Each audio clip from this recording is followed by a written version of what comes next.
అన్నమయ్య జిల్లా తరలింపుపై మాజీ MLA Gadikota Srikanth Reddy media సమావేశం నిర్వహించారు.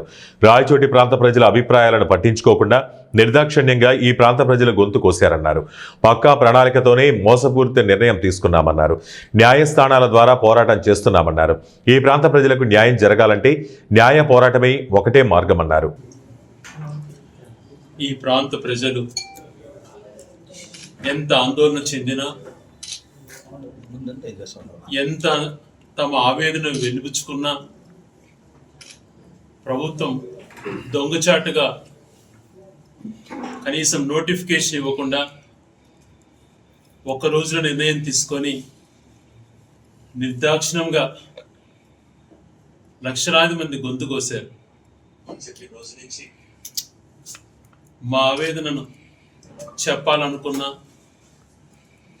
మా ఆలోచనలు ఏంటి అన్నటువంటిది ఏమాత్రము పరిశీలన చేయకుండా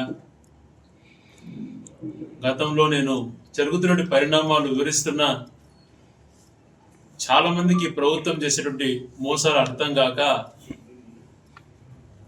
ప్రజలతో ఎన్నుకున్న ప్రభుత్వం ప్రజాస్వామ్యంలో అంత ద్రోహం చేయరు అని చెప్పి అనుకున్నటువంటి సమయంలో నిర్దాక్షిణంగా మనిషిని ఎలా అయితే దారుణంగా కొంతమంది కుట్రదారులు నరికే పడతారు, అంతకన్నా దారుణంగా రాయచోటి ప్రాంతాన్ని విచ్ఛిన్నం చేశారు. చెప్పుకుంటే పోయేటువంటి బాధ కాదు. ఎక్కడ త్వరగా మళ్ళీ ఈ ప్రజల నుంచి తిరుగుబాటు వస్తుందనో, లేకపోతే ఈ ప్రజల నుంచి లీగల్ పాయింట్స్ వస్తాయో అనే ఆస్పెక్ట్లో భయపడి పక్కా ప్రణాళికతో మోసపూరితంగా నిర్ణయం తీసుకున్నారు. దీన్ని ఏకైక మార్గం న్యాయస్థానాల ద్వారా పోరాడటానికి ఏకైక అవకాశం అనేది మా శక్తి కొద్దీ హైకోర్టులో మా వాదనలన్నీ వినిపించాం.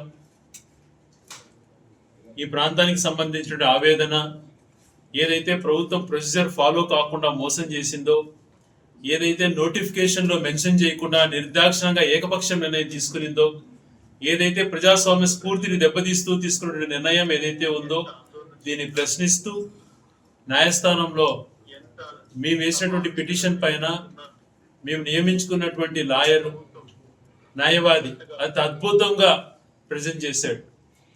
దాదాపుగా 25 నిమిషాలు మన ప్రాంత ఒక ఆవేదన తను వెలుబుచ్చాడు. దాదాపుగా ఏదైతే